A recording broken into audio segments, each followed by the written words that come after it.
A partir de agora, Programa do Avesso. Programa do Avesso. O programa com o outro lado da Som Maior.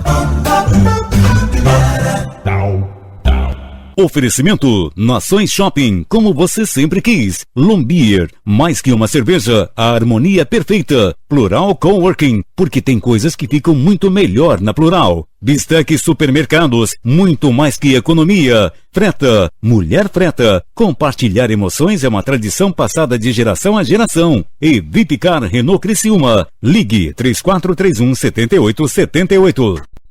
Se os tímpanos estão lubrificados e a mente calibrada, segura na cadeira, ajusta o volume do rádio, sintoniza direito a bagaça, que tá começando aqui na Rádio Som Maior, comigo, Mano Dal Ponte, e ela, minha jornalista, minha comunicóloga. Jornalista raiz, né, Maninho? Comunicóloga, podia dizer? Comunicadora. Comunicóloga é bonito esse nome, tem você muito não acha? Nome pra quem é jornalista, né? Nome é o que mais tem, né? Comunicadora, me ajuda. Comunicadora, jornalista. Que mais? Você tem nome assim? Faltou, não sei quais outros nomes. Repórter. Jornalista, repórter. Pelado. Boa. Quebrado. Duro. Famoso, as pessoas usam, Famoso, né? apresentadora. Famoso. Então, todo mundo acha formadora de opinião. Todo mundo acha que vai fazer jornalismo. Formador de opinião. Esse nome é bom. Todo mundo acha que vai fazer jornalismo e virar o quê? William Bonner? Todo mundo acha que vai pra TV. Na faculdade, vai né? pra TV. Essa, né? Na verdade, Globo em Nova York, né? A faculdade, na verdade, não gosta muito da Globo, né? Mas eu tenho certeza que todo mundo quer estar lá.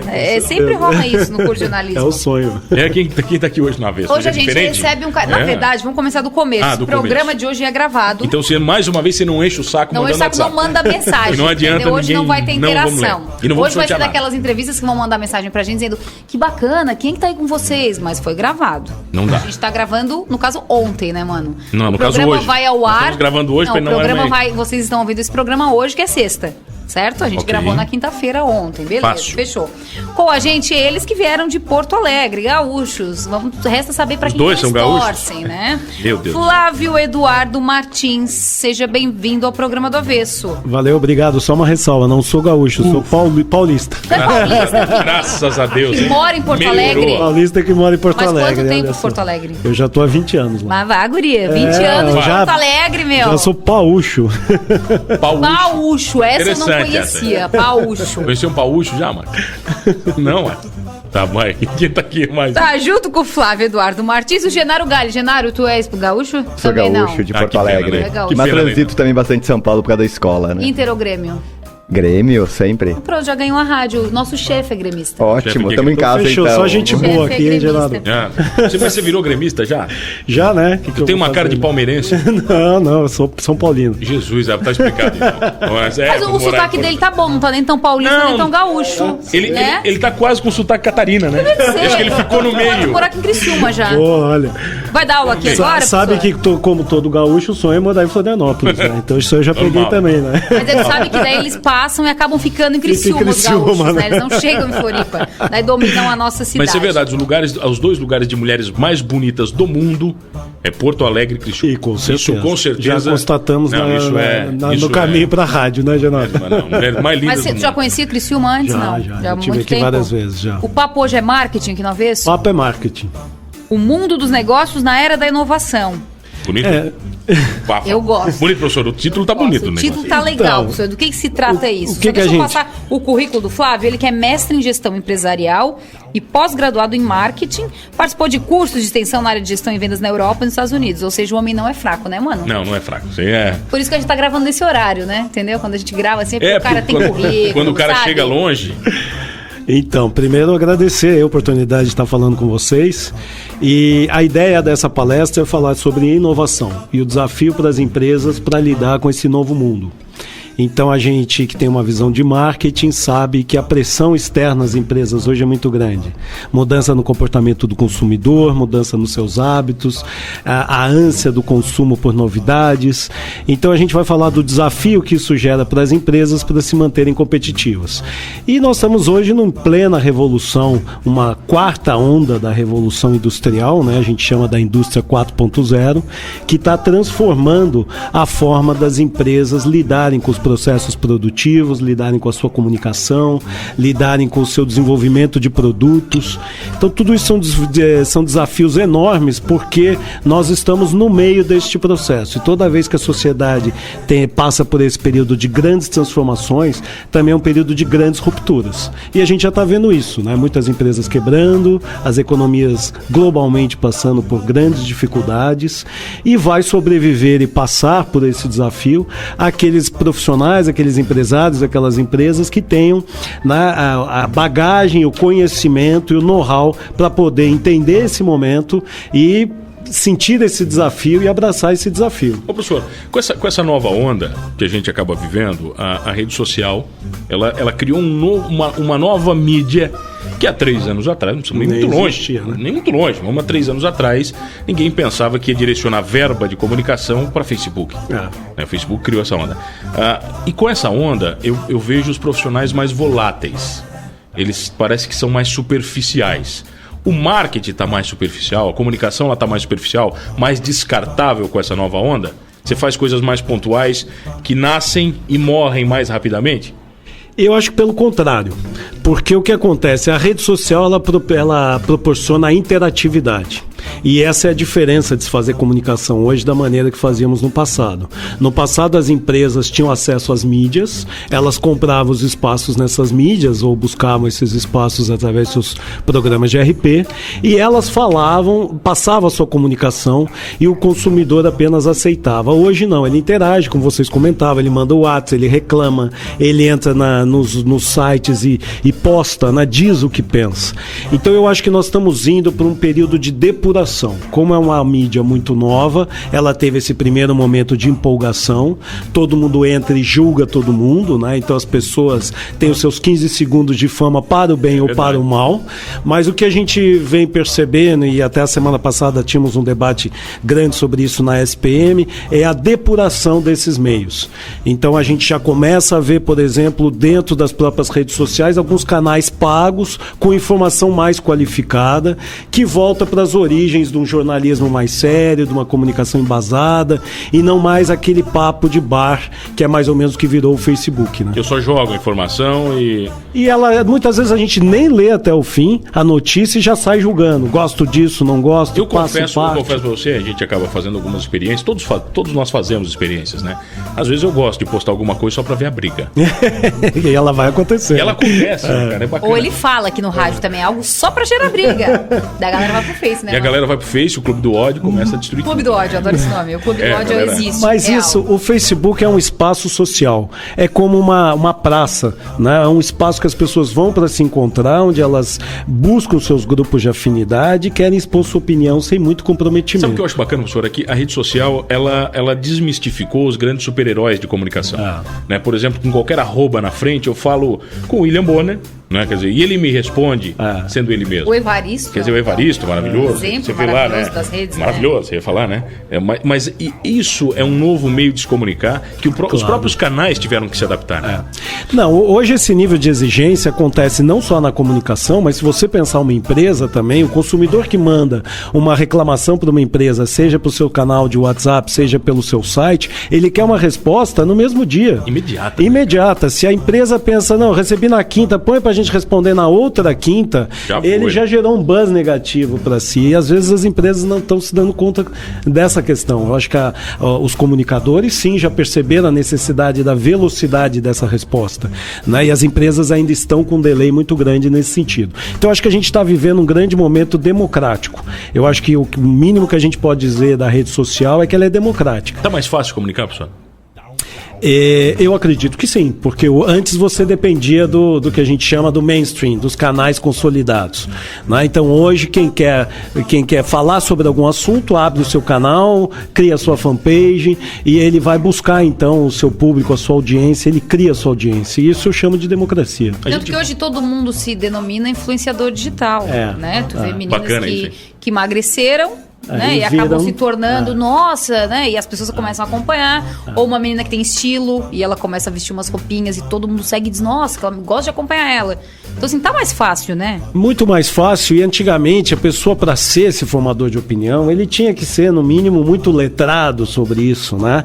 E hoje o jovem tá idolatrando o próprio jovem. Alguém que teve uma conquista ali, em 6 meses ele conseguiu fazer isso, que legal. Também quero aprender. YouTubers, né? Que os pais nem conhecem e o muita... cara sabe, né? congestiona a livraria. Não, e pais trabalhando para os filhos hoje que viraram verdadeiras estrelas no YouTube, né? Então isso é muito legal. Dinheiro, né? Estão ganhando dinheiro. Tem muitos querendo ascender nesse mercado, mas de novo, acho que tem muita oportunidade ainda e a gente vai depurar esses canais e essas mídias e a gente tem muito a ver ainda de movimento nas redes sociais. Quem é esse novo profissional, professor?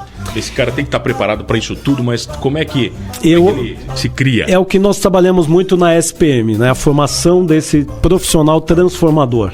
Está até no nosso slogan, SPM, quem faz transforma. Vamos explicar só para o ouvinte que não sabe que a SPM é a Escola Superior de Propaganda e Marketing. Nós famosíssima no Brasil. Ela é uma escola de quase 70 anos, ela é a escola que começou a publicidade e propaganda no Brasil, ela é a escola que trouxe o marketing para o Brasil nos anos 70 e ela é referência no marketing na América Latina. Tudo que vem da ESPM é bom, né? A gente sempre... Olha, a gente se esforça bastante para... muito forte na região, né, mano? Nós publicitários veio da ESPM, a gente não tá. É bom, veio da ESPM é bom. Tá resolvido. É que é uma escola que é muito séria no sentido de ser uma associação que o nosso conselho é formado por profissionais com grande expoência no mercado editorial. Então nós temos profissionais da área de comunicação com muita tradição e bagagem que participam da nossa escola. Nós começamos como uma escola voluntária também. Nos anos 50 e 60, os professores que davam aula eram profissionais do mercado publicitário que davam aula como voluntários. Só feras, então ela tem só as feras daquele mercado que estava começando. E a gente sempre foi uma escola de mercado. Uma escola que traz profissionais que estão fazendo para ensinar a prática em sala de aula. Então acho que a gente é uma escola muito contemporânea nesse sentido, né? Porque, gente, o Brasil tem muita instituição dando cursinho de marketing e aí eu tô desmerecendo mesmo. Tá dando cursinho que não é legal e estão usando o nome, porque todo mundo quer fazer marketing, todo mundo quer ser marqueteiro, enfim. Tá muito ruim nesse mercado, professor? Eu acho que o marketing virou um modismo, né? E daqui a pouco as pessoas não compreendem o que é o marketing estratégico, qual é o papel. De marketing, não sabe e sem nem saber o que é marketing. O que é mais moda, professor? Coach ou marketing? Qual dos dois? Bate junto, viu? Coach. Coach aqui em Criciúma, tu bate numa árvore e cai 5, assim, ó. Cai 5. Mas são duas atividades que, bem desenvolvidas e com um pouquinho de conhecimento, são maravilhosas. Eu gosto bastante de trabalho de coaching também, e eu acho que também o profissional de marketing é um profissional necessário hoje nas empresas. É o mal necessário? É o mal necessário, na verdade é o bem necessário, porque o marketing é trazer a visão do mercado para dentro do negócio, é trazer a visão do consumidor, né? Então muitas vezes não tendo isso dentro da empresa, são aquelas empresas que vão se fechando, vão se acostumando com aquilo que foi sucesso em algum momento, e elas vão perdendo a sua essência, e muitas vezes é com tristeza que a gente vê empresas tradicionais, empresas que iam muito bem no passado, falirem, perderem clientes, perder qualidade, perder o seu nome, por não ter essa visão e não acompanhar esse desenvolvimento. Mas o marketing continua sendo um segmento onde é o primeiro a ser tesourado? Na hora de dar da redução dos custos? Na verdade... Não, tira essa galera. Não vamos mais investir em marketing. Essa galera aí tá meio louca aí, ó. Isso aí é desnecessário. Tem muita empresa que pensa assim ainda? Com certeza, tem.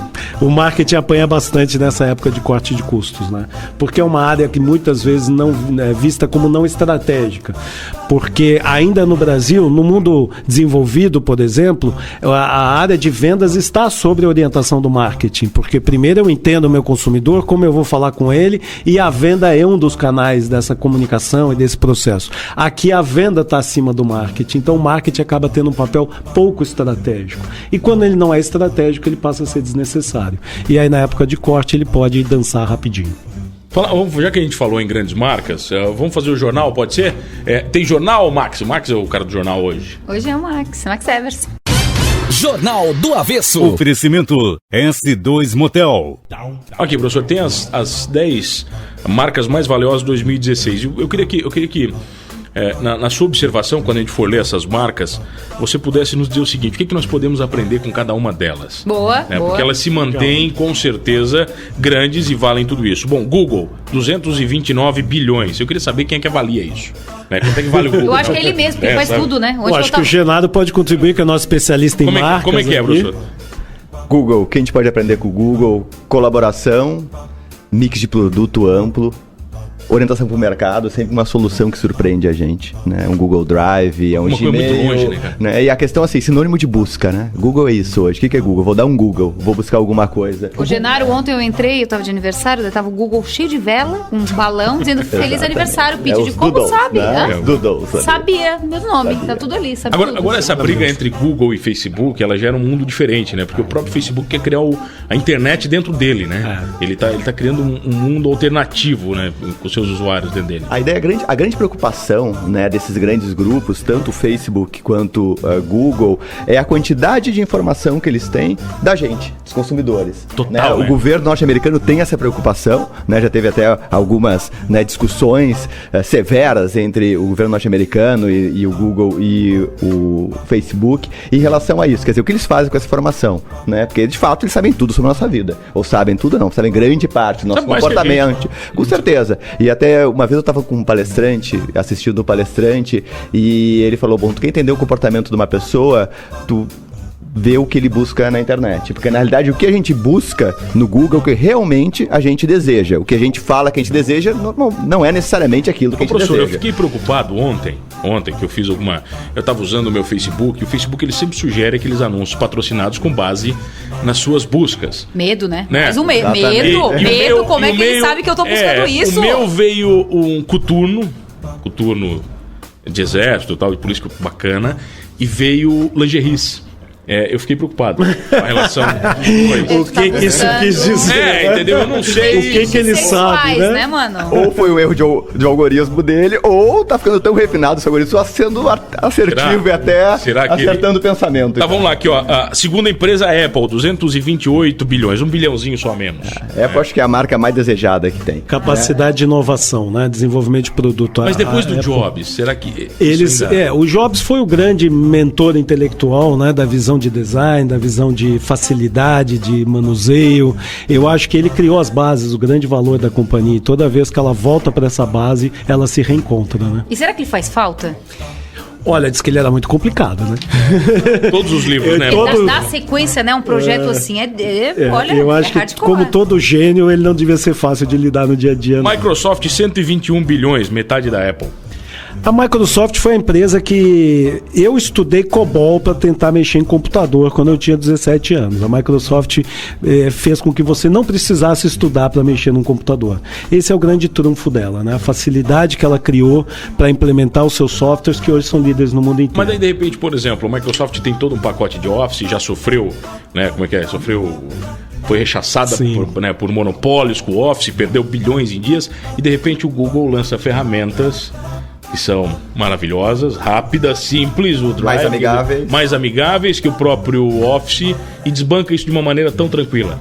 Essa é a base do marketing que a gente diz, a orientação para o mercado, né? Quem conseguir agregar valor de forma mais eficaz vai ganhar essa batalha. Vários clientes amigos meus têm nas suas empresas que rodam Linux e usam o Drive. Quer dizer, já não pagam Windows, já não pagam Office, já não pagam... Isso já cortou. E é uma outra tendência do marketing atual, né? Essa economia colaborativa, essa economia que o dinheiro vem de outras fontes, não é mais da compra de um acesso. Físicos, né? Não é só do consumidor. AT&T, 107 bilhões. Qual? AT&T. É a grande empresa de comunicação americana, né? Líder também, telecomunicações. Então a gente vai ver aí grande investimento em inovação e presença de mercado. Facebook, 102 bilhões. Tá bem também, né?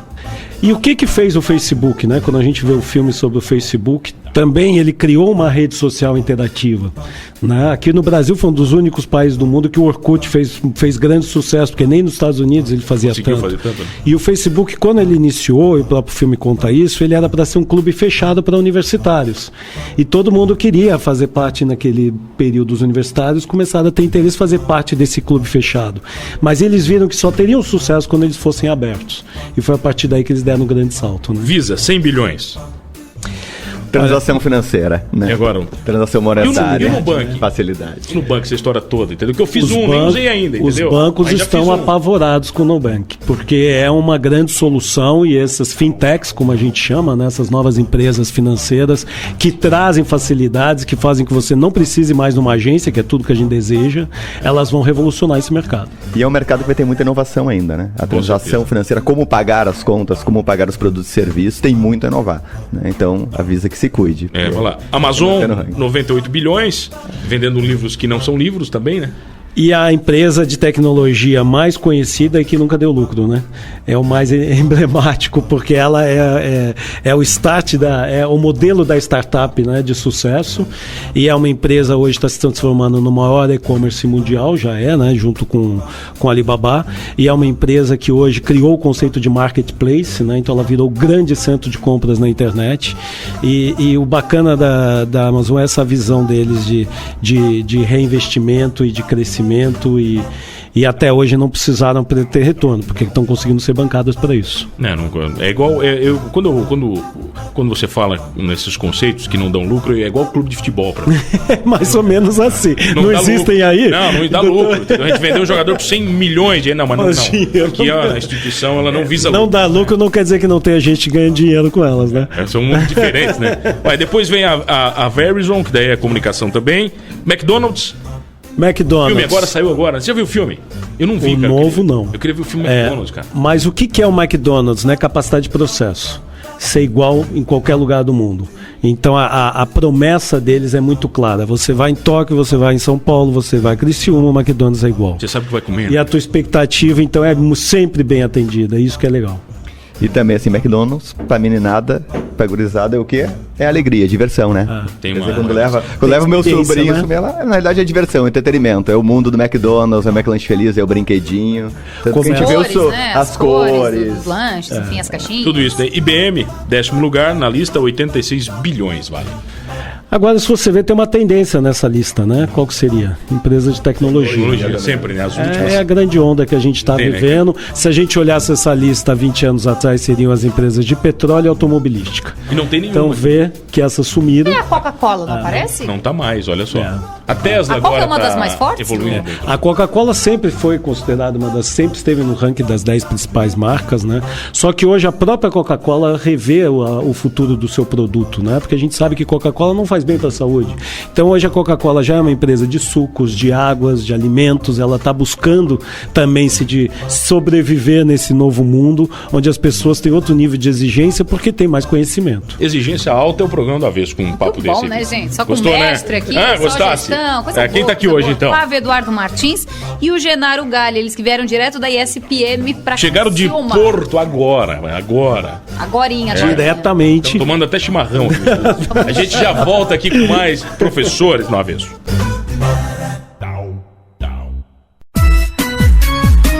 Programa do Avesso. Programa do Avesso. Oferecimento Nações Shopping, Lombier, Plural Coworking, Bistec Supermercados, Freta e Vipcar Renault Criciúma. Voltamos, Pitbull e Guonde. Voltamos aqui no Avesso dessa sexta-feira, programa gravadinho, tá? Gravado? Hoje não é ao vivo, estamos gravando aqui hoje com o professor Flávio Eduardo Martins e o Genaro Galli, eles que vieram da ESPM. Estão lançando uma parceria com a SATIC, é isso? Isso aí, estamos iniciando essa parceria que a gente acredita que vai ser muito bacana, porque a SATIC também é uma instituição de mais de 50 anos, bastante sólida aqui na região. Então é uma parceria que a gente está muito satisfeito de estar entrando aqui na cidade com essa parceria. E a nossa ideia é aportar o nosso expertise, nosso conhecimento, trazer os professores da SPM para cá, para desenvolver esse conhecimento de marketing, de inovação, de gestão, que é onde a gente é forte. Flávio, é um curso de MBA em marketing. É um curso de... É um MBA. MBA é uma sigla americana, né, que seria um mestrado em administração. Então é uma sigla no Brasil que a gente chama os nossos programas de pós-graduação. É um programa de especialização para quem já tem a formação, já é graduado e quer se especializar nessa área. Então ele é um programa de gestão empresarial, porque a gente vai falar muito de gestão, trazendo a ênfase do marketing. Então a gente vai falar de negócios e marketing. É uma pós-graduação de grande durabilidade? Quanto tempo? Ela vai durar, em média, 2 anos, porque são 360 horas. Ela é maior que o normal? Não, ela é um modelo padronizado pelo MEC de pós-graduação, e é nesse modelo que a gente trabalha. Professor, e como é que você consegue manter atual um curso de pós-graduação que tem uma grade definida? A gente está falando de inovação, de loucura de mercado. Você define uma grade de um curso de pós-graduação hoje, ela vai acabar daqui 2 anos. Eu não sei se eu não vou lançar na garagem da minha casa alguma coisa que vai revolucionar a mídia semana que vem. Sim. Há 10 anos atrás a gente sabia que isso não ia acontecer. Não era uma coisa tão comum assim. Mas agora é. É interessante essa tua pergunta. Isso a gente discute bastante na SPM, né? A questão, como que o produto que a gente está lançando hoje, pensa isso numa faculdade que dura 4 anos, né? Que tipo de aluno que você está liberando para o mercado, que ele entrou pensado num curso que foi desenvolvido 5 anos atrás. Mas onde a gente busca essa atualização? No nosso corpo docente. Então, mesmo que a disciplina tenha um name, naquela disciplina já definido, é esse professor que vai trazer o seu conhecimento, é isso que ele está vendo no seu dia a dia, ele está acompanhando. Então, nós mesclamos no nosso grupo, né? Onde nós temos 50% dos nossos professores com mestrado, nós temos os nossos professores com doutorado e nós temos professores especialistas. Então, são professores que estão estudando, estão buscando o aporte teórico desses conhecimentos, né, para poder dar um embasamento para os alunos.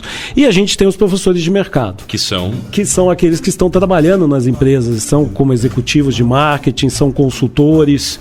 Então, esses professores, eles trazem a expertise do dia a dia, eles trazem a novidade. Essa mistura é necessária. Ela é fundamental. Dois, né? Ela é fundamental. E muitas vezes o próprio professor ele mistura esses vários perfis, né? Uma coisa não anula a outra. Então, é um mestre, mas tem experiência no mercado, com uma gerência ou é consultor de marketing ou alguma posição executiva na área. Os alunos estão mais exigentes hoje? Ou estão mais meio ligando o F, assim? Com certeza, eu acredito que tem hoje uma valorização muito maior, né, por aquilo que está se pagando, pelo tempo que está se dedicando, e também como tem informação por todos os cantos hoje, tá na tela do smartphone, né, tá na televisão, tá na rádio, vocês, né? Então o tempo todo, né, o professor tem que estar correndo atrás também para se atualizar, né, porque existe essa cobrança, mas também existe muita postura de colaboração, né, nós na SPM a gente trabalha muito essa questão de troca.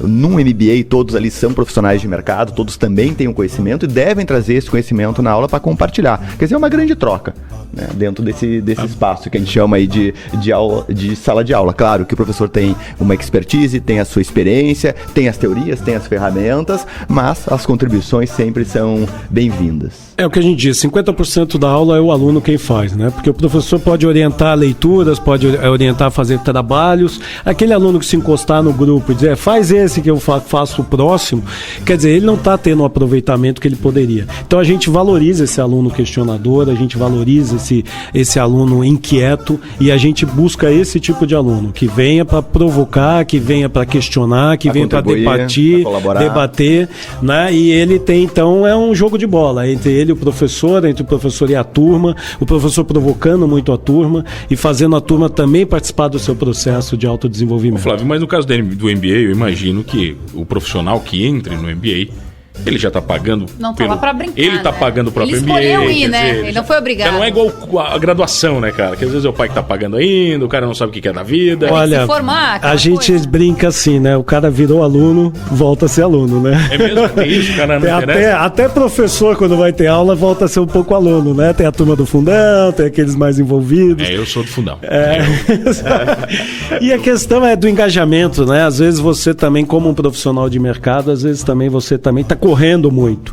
Então a tua dedicação, claro, a gente está lidando com alunos mais maduros, alunos mais sérios, é um nível de engajamento bem diferente de um aluno de graduação. E o que é essa extensão na Europa, Estados Unidos, no seu currículo? Quando é que tudo isso aí se mistura, cara? São diversas oportunidades que eu tive por trabalho, né? Alguns desses cursos que eu fiz foi por iniciativa para o meu autodesenvolvimento, teve prêmios de vendas que eu ganhei treinamento nos Estados Unidos, então eu fiz por 2, 3 vezes treinamentos na área de vendas e negociação. Você era um vendedor? Eu trabalhei com vendas, trabalhei 10 anos em veículo. Bem carinho. Vendendo veículo, vendendo carro, picareta de automóvel. Olha só, cara. Vendia, convencia. Opa, mas eu vendia bastante. Mas foi a minha grande escola, né? Dos 20 aos 30 anos eu trabalhei com vendas de automóveis, e aí foi muito interessante, sempre digo para os alunos, quando eu quis sair da área de vendas e para a área de marketing, que é uma área mais do penso, mais de olhar o consumidor, o mercado não me via como profissional de marketing. Me via só como vendedor. Aí eu fui buscar um mestrado, então eu usei o conhecimento acadêmico para fazer essa ascensão, larguei as vendas, comecei a trabalhar com consultoria, e aí eu fui ocupando esse espaço, depois fui dar aulas, virei professor. Hoje o vendedor ficou lá atrás. Mas tu já usava o marketing nesses 10 anos antes? Claro, porque... Hoje tu analisa e diz, olha, eu já manjava da parada. Na verdade, logo que eu terminei a faculdade de comunicação, fui fazer um pós em marketing. Para mim foi fundamental e foi minha grande paixão. Agora, qual foi o pior carro que você já vendeu? Que você tinha que vender? A pior bucha, sabe? Você tinha que botar pro cara. Sabe que carro é brabo, porque você tem o lançamento, o teu carro vira o carro da vez. Aquele ano você vende do jeito que quer. Os próximos 4, a concorrência tá com o carro da vez, porque o seu já ficou antigo. E aí você tem que rebolar. Teve alguma época de ouro, porque a gente acaba falando que a indústria do automóvel é sempre um grande termômetro, né, de toda a indústria no mundo, né? A gente acaba vendo agora em 2016 lançamentos. Bacana, 2016 foi um ano um pouco atípico, a gente viu carros que não foram só reconstruídos, e a gente viu coisa nova chegando em 2017. Isso é um bom sinal para o mercado? Com certeza. A indústria automobilística no Brasil reflete um pouco de tudo que está acontecendo, né? Quando eu vendia carro, nós tínhamos as grandes marcas, as grandes nacionais, né? Ford, GM, Volkswagen e Fiat, e era esse o mercado. Eu peguei a abertura dos carros importados, onde o consumidor tinha medo de comprar o carro importado porque não ia ter peça e não ia ter manutenção. Então eu estou falando do mercado que hoje tem 25 marcas atuando no Brasil. Então o nível de competitividade aumentou enormemente. Isso é maravilhoso para o consumidor. E se a gente pensar, em todos os segmentos isso aconteceu. A gente ia no supermercado, tinha 2 azeites. Hoje você tem uma categoria inteira de azeites, inclusive aqueles de selecionados em noites de lua cheia, né? Então essa questão é muito maluca no mercado, né? E o consumidor hoje tem o poder de barganha. A gente falou em carro, aí a semana passada a Tesla anunciou, o mundo anunciou que a Tesla vale mais que a Ford. De repente uma empresa de tecnologia vale mais que uma empresa automobilística. E por outro lado, né, a própria Ford e GM hoje tem um programa de não vender mais carros, mas de entregar carros para que os consumidores usem pagando pelo uso, né? Então eles já têm projetos que eles vão virar grandes locadoras e já estão testando isso em condomínios residenciais nos Estados Unidos. Né? Tem uma então você vai abastecendo aqueles condomínios e a pessoa paga para o uso, que é mais ou menos o que a gente discute hoje, né? As pessoas leasing ou não? Não é nem o leasing, é como um Uber. Você passa a ter acesso a um serviço, como um táxi. Então você passa a ter acesso a um serviço por uma mensalidade, é como uma TV a cabo. Mas, professor, por exemplo, a gente quando fala de carro, vamos puxar isso que foi a tua vida. Quando eu falo de carro nos Estados Unidos ou em grandes países do mundo, o carro ele é simplesmente um bem de consumo. Né? E não vale nada depois que termina. No Brasil, o carro ainda é um bem de capital. Ele é um status, né? Ele reflete muito isso. Isso vai demorar para mudar na nossa cabeça ainda? Eu li uma reportagem outro dia, até saiu na revista da SPM, né, do VP da Fiat falando que a grande preocupação dele em relação à venda de automóvel não é necessariamente qual é o automóvel que essa meninada que está se formando vai querer, mas sim se vão querer automóveis. Né? Por quê? Porque hoje, numa geração, né, da década de 80, quando o pessoal se formava no ensino, na graduação, enfim, ou quando fazia 18 anos, entrava na faculdade, o sonho, né, o desejo era ganhar o carro, e muitos pais já negociavam isso. Então tu passa numa federal e tu ganha o carro, ou ganha o carro mesmo passando no vestibular em qualquer lugar. Hoje, essa meninada que está se formando, o objeto de desejo não é mais o carro. Então essa é a grande preocupação hoje dos executivos das grandes montadoras, né? É o produto, né, o que simbolizava o carro, deixar de ser um objeto de desejo, porque tem outros valores hoje. Tem outras questões. É inteligente eu, como gestor, saber que o meu concorrente já não é mais o meu segmento? É muito inteligente. Isso é inteligentíssimo. É o que a gente chama de produtos substitutos, né? Daqui a pouco você vai perder não pela concorrência, mas porque você foi substituído. Eu falava hoje de manhã, professor, com um amigo meu, eu dizia exatamente o seguinte: eu prefiro fazer 6 viagens internacionais do que comprar um carro de 80 mil reais. É valores, É um né? Respira, meu valor, Valores. cara. Tu entende? Você tem um pensamento jovem, porque é exatamente esse pensamento que esse VP da E daqui a pouco você abre mão de ter o carro para ir vai trabalhar de bicicleta, vem trabalhar de transporte Não, bicicleta eu não. urbano. Depende da geração, né, hoje você acha outras formas, mas eu acredito que ainda o carro, a casa são bens duráveis, são bens de grande impacto no teu processo de decisão de compra. E se você fala de status, eu acredito que eles sempre vão representar status. É mais ou menos onde você mora, que bairro você mora, mais ou menos diz um pouco sobre você. Vai continuar dizendo, né? Isso acaba tendo grupos que dão mais valor ou menos valor a isso, né? Mas há um grande movimento hoje no mundo, há uma tendência forte do marketing do não consumo, né? Que é aquela questão de você exatamente priorizar onde você vai gastar. Porque às vezes para você ter o carro que quer, a casa que quer, o sítio e fazer a sua viagem internacional, o resto do teu ano tem que ser muito ruim, porque às vezes você tem que trabalhar onde não gosta, fazer o que não te dá satisfação. E hoje o que quer o jovem? Ele quer a felicidade. Tem uma frase da Marisa Monte, acho que foi com ela que eu vi, que é muito bacana. Ela diz o seguinte, que ela tem que fazer um monte de coisa que ela não gosta para poder fazer Aquilo que ela gosta. Aquela que ela gosta. Que ela tudo não há almoço grátis, né? A ideia é essa. Quando você falou em não consumo, você acaba falando de um mundo diferente, né? A gente acabou de vir de 2 anos de crise, 2016, 2000, nesse conceito da crise. E todo mundo fala que na crise nós precisamos ser inteligentes, precisamos se reinventar. Criativos? Os criativos. Mas quais foram as empresas e as marcas que conseguiram se reinventar no Brasil em 2016? Os grandes cases de sobrevivência. Olha, é um desafio, né? Porque a gente vai ver, por exemplo, o próprio caso dos supermercados. Né? O que a gente percebe com os supermercados? As pessoas deixaram de fazer grandes compras e passaram a comprar melhor a sua comida, porque não iam mais nos restaurantes, não iam ter mais acesso a viagens. Então as pessoas começam a se dar pequenos presentes no seu dia a dia para poder fazer essas compensações. Então eu vejo que os supermercados foram muito inteligentes. Hoje você entra em supermercados com áreas gourmet, área de vinhos, explorando melhor produtos mais sofisticados, trabalhando mais essa questão da gourmetização. Tudo é gourmet, então são pequenos prazeres que você tem diariamente porque você perdeu aquela oportunidade de ter acesso a alguma coisa que te daria um maior prazer. Então eu vejo que é um segmento que vem trabalhando muito forte, muito bem, essa questão da crise que afetou, por exemplo, restaurantes, hotéis, a área turística como um todo. E tem mais algum outro segmento que teve? Porque o automobilístico, o automóvel automaticamente caiu. Se a gente pega a indústria, por exemplo, o que fez a indústria? Diminuiu embalagens para não aumentar o preço. Então ela trabalhou fortemente essa redução das embalagens para poder te manter aquela percepção que aquele produto não aumentou. Então uma barra de chocolate antes tinha 220 gramas, hoje tem 180 gramas. Então se a gente olhar a indústria de alimento como um todo fez isso, criou embalagens menores. Antes o iogurte vinha com 6 potinhos, hoje você pode comprar com 4, pode comprar com 2. Então elas foram muito ágeis nessa resposta, né? De perceber, olha, o poder de consumo caiu, vamos nos adaptar a isso. Quando você fala em resposta, muitas tecnologias a gente acaba vendo em outros países do mundo. Tem algumas que vão chegar em 2017 que, por exemplo, vocês da ESPM já são entusiastas, sabem que isso vai chegar, vai ser bacana, a gente vai viver isso em 2017? Algumas previsões interessantes? Olha, o que vamos viver em 2017 a gente não sabe ainda, mas a grande expectativa que a gente tem é a questão da robotização.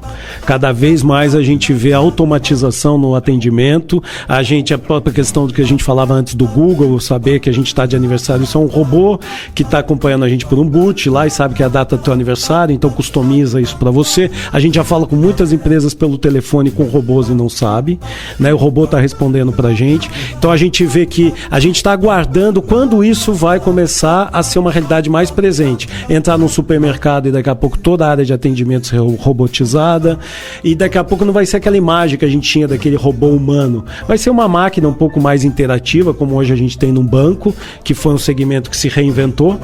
Os caixas de banco foram substituídos por máquinas, né? Então hoje a gente fala com as máquinas do banco, interage com as máquinas do banco e não precisa mais falar com o caixa no banco. Então isso vai acontecer em todos os outros segmentos. A gente está vendo em que profundidade, em que velocidade e com qual avanço tecnológico. E tem uma outra questão que é importante, né? Apesar de todo esse avanço tecnológico que a gente percebe, uma grande tendência que já é fato hoje em dia é a humanização das relações, né? Então as empresas estão automatizando aquilo que pode ser automatizado, mas não devem deixar de lado de forma nenhuma aquele atendimento humanizado, né? Aquela questão de emoção de pessoas, de relacionamento, porque é isso que sustenta a organização a longo prazo. Então essa é uma equação muito difícil do gestor conciliar, né? A questão da inovação, da tecnologia e ao mesmo tempo da humanização nos relacionamentos. Quando vocês falam de robotização, a gente tem uma palavra que meio que vem de encontro a isso, que é a personalização, né, de tudo, da comunicação, do produto específico para você, seja na pesquisa, customização. Né, customização. Isso é uma tendência violentíssima que é dificílimo de seguir, né? Você conseguir chegar nisso. Na verdade, está cada vez mais fácil pelas ferramentas tecnológicas, né? Com os boots hoje você consegue fazer com análise das informações, né? A gente fala muito de Big Data, a gente fala muito de boots, que são essas ferramentas que conseguem fazer uma análise de dados das transações dos consumidores com a sua empresa e poder fazer essa interação e criar soluções customizadas. Então isso cada vez mais vai ser uma grande tendência. E o consumidor está ficando muito mimado, né? Porque ele começa a sentir essas particularidades. É exemplos que a gente já deu, né? A gente entra no Facebook, o anúncio já é personalizado ali ao lado. A comunicação que entra na tua página já é diferente da que entra na minha, pelo teu interesse versus o meu. Então isso a gente vai começar a ter em todos os pontos de interação. E isso eu acho que vai ser também um dos grandes movimentos do mercado no futuro, nos próximos 5 anos. E em produtos tangíveis, né, a gente vê muito essa questão da customização de massa, né?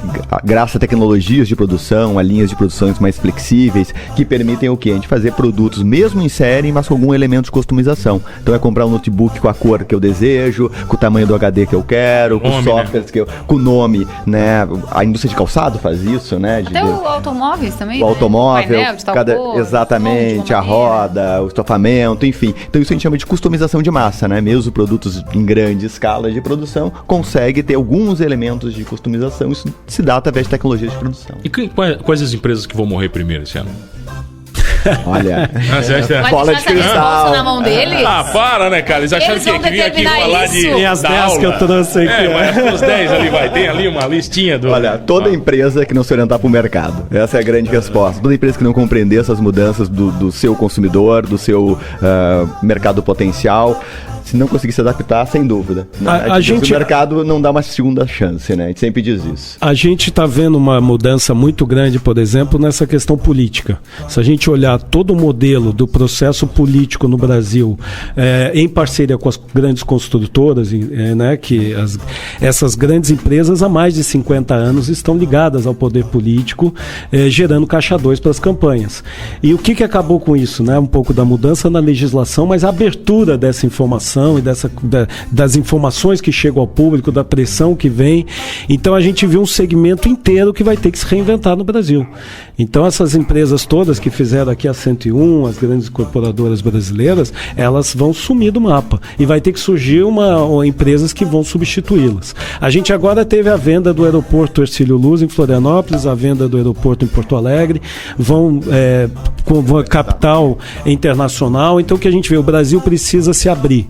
O Brasil precisa ter mais competitividade. Nós saímos do modelo econômico de economia fechada, estatizante, com muita pressão do governo para ser o grande fomentador da economia, e a gente vê que esse modelo acabou não dando certo. A gente vai buscar o neoliberalismo agora? A gente precisa achar um meio termo, né? Mas a questão é, as sociedades que se abriram, pega a Singapura, pega a Coreia do Sul, pega as sociedades asiáticas que estavam no mesmo nível de desenvolvimento que a gente na década de 80 e hoje são economias quase que de primeiro mundo, elas fizeram o dever de casa, a gente ainda está patinando. É a diferença básica para o cara que está ouvindo, que a gente está falando de marketing, gestão, comunicação, entre publicidade e marketing. Que tem aquele cara que está ouvindo, ele vai olhar para isso aí, bicho, o que é? A maioria, né?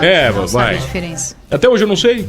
Nem eu. Quando a gente fala assim, a comunicação, né, é um dos braços do marketing. A gente trabalha muito a abordagem de marketing estratégico. O que é o marketing estratégico? É toda a questão de criar, comunicar e entregar valor. Então envolve segmentação de mercado, posicionamento de marca, essa é a abordagem de marketing estratégico. É gestão? É gestão, sem dúvida. Tanto que tem até gestão de marketing, né? É um termo que bastante utilizado. Então é um olhar estratégico, mais amplo, que envolve marca, que envolve orientação para o mercado, conhecer comportamento de consumo, acompanhar essas mudanças de comportamento. Então, esse escopo mais abrangente, estratégico, é o que a gente chama de marketing estratégico. Tem, obviamente, as ferramentas de comunicação que nós utilizamos para interagir com os públicos de interesse e se comunicar com os públicos de interesse. E aí que entra a comunicação, né? E essa é a interface. É uma delas. E as ferramentas de comunicação aí são muito amplas, né? As online, as offline, as mais tradicionais, enfim, below the line, aí tem uma série de um leque muito amplo. Eu né? daria um exemplo bem prático, assim. Vamos pensar que a gente vai abrir uma ótica aqui em Criciúma. Pensar um marketing assim, que lugar que eu abro essa ótica, que tipo de produtos eu ponho na ótica, vou pôr óculos de luxo, vou pôr óculos mais simples, vou trabalhar com óculos de sol, vou trabalhar com óculos que dependem de receita, como é que é o perfil do meu vendedor, qual é o consumidor que eu quero atrair, qual é o que ele está buscando numa ótica hoje, quais são os diferenciais competitivos que a minha ótica pode ter em relação às óticas que já tem na cidade.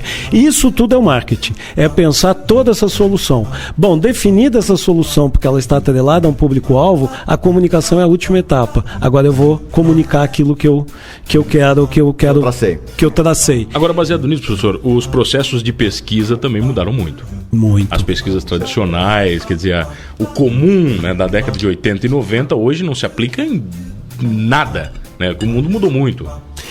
Tem duas questões, né? Hoje está muito mais fácil, né? Eu até comentava aqui, a semana passada eu fiz uma pesquisa em sala de aula, os alunos criaram o questionário, a gente validou, e em uma tarde a gente captou 500 respostas, né? Pelo Facebook. Então a gente conseguiu mapear, fizemos até numa turma que temos em Florianópolis. Então conseguimos mapear um perfil de compradores de comida congelada saudável no centro de Florianópolis, tentando identificar uma série de atributos. E na pesquisa qualitativa, o que a gente percebe que o consumidor ele precisa ser observado com mais cuidado. Então a antropologia entrou muito nessa área de pesquisa, entraram outras ciências que tentam interpretar de uma maneira mais profunda, porque essa é a grande sacada do marketing. Quando a concorrência é muito grande, achar o diferencial competitivo é de grande dificuldade. Senhor, eu tenho um exemplo, não foi muito longe, estive numa sala de aula, batendo um papo com os alunos de quinta e sexta série. Então, quer dizer, diferente, né? Mundo bem distinto.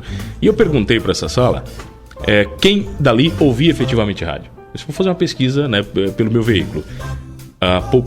Poucos levantaram. Poucos, 5%, 6%. Eu perguntei quem já me conhecia. Quase todos. Quer dizer, eles não me escutam. Mas sabe quem é? O mundo é maldito, se você pensar nisso, entendeu? Quer dizer, daqueles que aprenderam sobre mim na última hora, antes de eu bater o papo com eles, e daqueles que efetivamente já viam alguma coisa sobre a minha figura que estaria lá. Essa informação instantânea, ela dá medo às vezes. Né? Não, e aí se a gente avalia só uma das respostas, que só 6% escutam rádio, a gente pode dizer, bom, então você não tem relevância nenhuma. Mas todos te conheciam, então você passa a ter uma relevância. Isso, então essa é a complexidade da pesquisa, né? A gente precisa trabalhar com mais dados para poder não gerar uma informação equivocada. Olha, quem tá aqui hoje, Pete? Tá louco? Flávio, Eduardo Martins. Meu Deus do céu, e o Genaro Galli, duas feras aí da comunicação. Sabia que eu tô pensando em fazer esse MBA, eu não sei ainda se eu vou, entendeu? Vai, mano, vai. A entrevista de hoje era uma entrevista pra ver se eu ia fazer o MBA, entendeu? Era uma seleção minha, como sabe onde tu vai também? Onde? Os cursos da Espaço Artística, isso eu vou sempre. Entendeu? Ali na Arco-Íris Tintas. Eu sempre vou. Na Henrique Lage, vai fazer uma pintura em tela, uma pintura decorativa, um patchwork pra tu desestressar. Sabe que eu já fiz pintura, já te falei. Tu faz tudo. 13 anos eu pintava. Quero ver tu fazer, tem... Scrapbook? Milhões de coisas. Colagens, assim. Milhões de coisas, boneca, de pelo. Você era bom com a tesourinha? A tua tesourinha é aquela que tinha ponta redonda pra não furar o teu olho? A minha era do Mickey. Jesus, Amanda, a gente já volta aqui na vez. Publicidade, pô.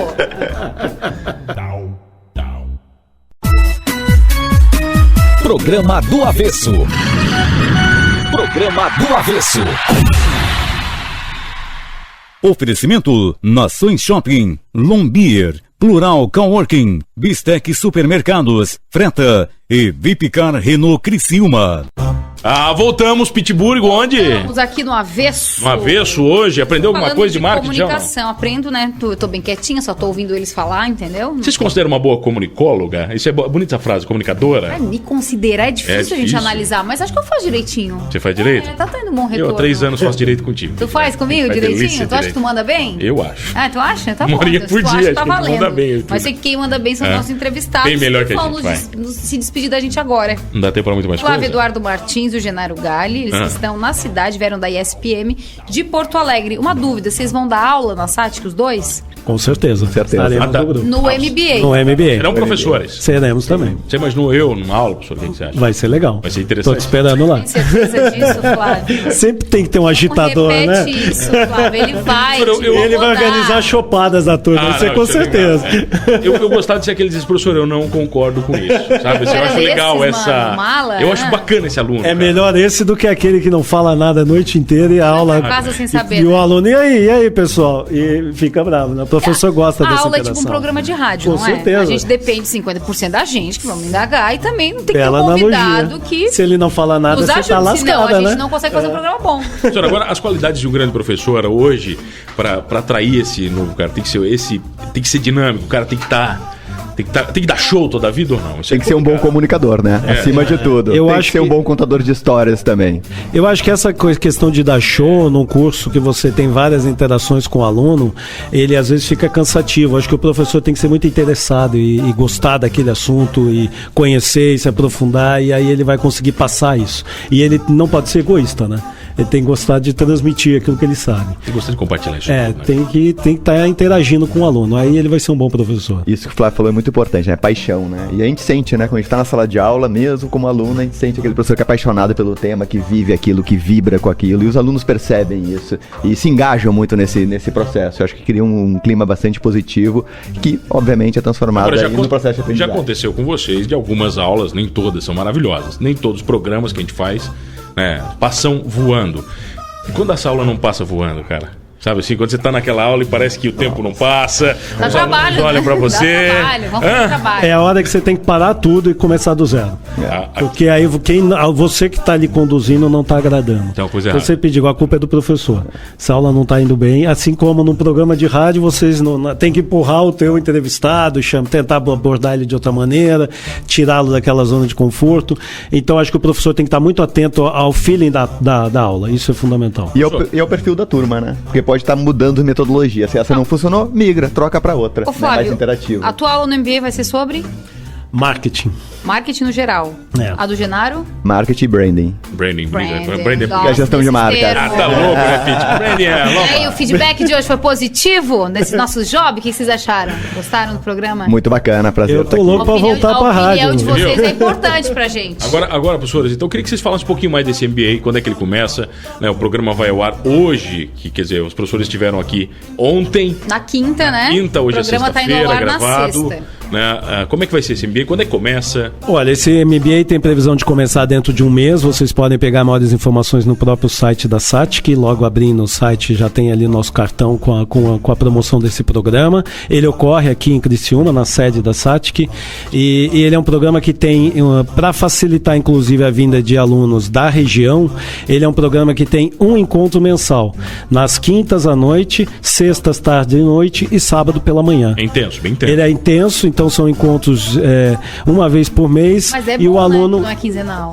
não fica tão pesado. Não puxado, e né? o aluno vai ter atividades, então, que vão ser promovidas nesse período entre uma aula e outra. Então a gente criou um programa também bem dinâmico, bem inovador, para poder estar trabalhando com esse aluno que é profissional, que está envolvido no mercado e que também tem dificuldade de tempo de Professor, locomoção. financeiramente, é bacana? Dá pra fazer o MBA? Dá para fazer, nós trazemos condições bem compatíveis com os valores aqui da região e a SATIC está com bolsas bem interessantes numa negociação deles com os alunos. O SATIC é nosso parceiro aqui da rádio, foi nosso parceiro no Avesso, então quer dizer, maravilhoso. Nossa relação com a SATIC Só traz coisa boa. Os só coisa professores boa. do MBA são todos da ISPM? São todos da SPM, são professores que vão vir de Porto Alegre ou São Paulo. Show de bola, senhores. Muito bom, muito Obrigado, bom. prazer recebê-los, professor Flávio Flávio. Eduardo Martins, que ministrou palestra ontem, né? Pra quem tá ouvindo o programa hoje na sexta. Muito obrigado pela possibilidade de estar aqui falando para vocês e aos ouvintes, obrigado pela audiência. Um abraço. Genaro Galli. Muito bom. Adorei estar aqui com vocês e conto com vocês lá na nossa turma do MBA em Marketing. Genaro é o diretor dos cursos de pós da ISPM. Aliás, isso é importante falar, né? Quer dizer, é a SPM que tá aqui, né? Tá todo o corpo docente da SPM, não é uma franquia, é a escola que tá aqui com essa Escola parceria. Né? Então isso é muito bacana e a gente tá hoje aqui endossando essa parceria. Fechou. Fechou então? Não tem. É SPM, tá, gente? A gente não tá SPM. falando errado. Não Não é é o canal SPM, de né? televisão, Não é o canal da- é SPM. É, tem a galera que meio que escola. Vai confunde, né? vou ouvir o programa. Chamam muito de SPN. Burro, entendeu? É. Deixamos tem um abraço SPM. pro Henrique Vargas da Satic, pra Janine lá da Satic, nossos parceiros. Pra nossos Cac, amigos. né? Pra Caquinha, Cac, né? meu Deus do céu, coração pra demais. Cac. Ela que nos ajudou Ela que nessa indicou a pauta. pauta, Ela que foi indicou. obra da Bacana Cac. demais, senhores. Obrigado. Muito obrigado. Até amanhã. Amanhã não tem programa, Não, né? bom Pete? fim de Graças a semana. Deus, E né? domingo tem jogo. Do quê? Do Tigre? Tigre. Tigrão e De Tubarão? amanhã, Tigre e Tubarão. Tigre, tu acha que vai papar o tubarão? Vamos papar, né? Fácil. Se bem que agora não vamos usar muita coisa. Já comeu papar, carne de cação, não, né? Pete? Devo ter comido já, mas já Ah, comi um delícia. pouco de um tudo nessa vida. Tchau pra ti. Quem não quer comer um tubarãozinho, vai.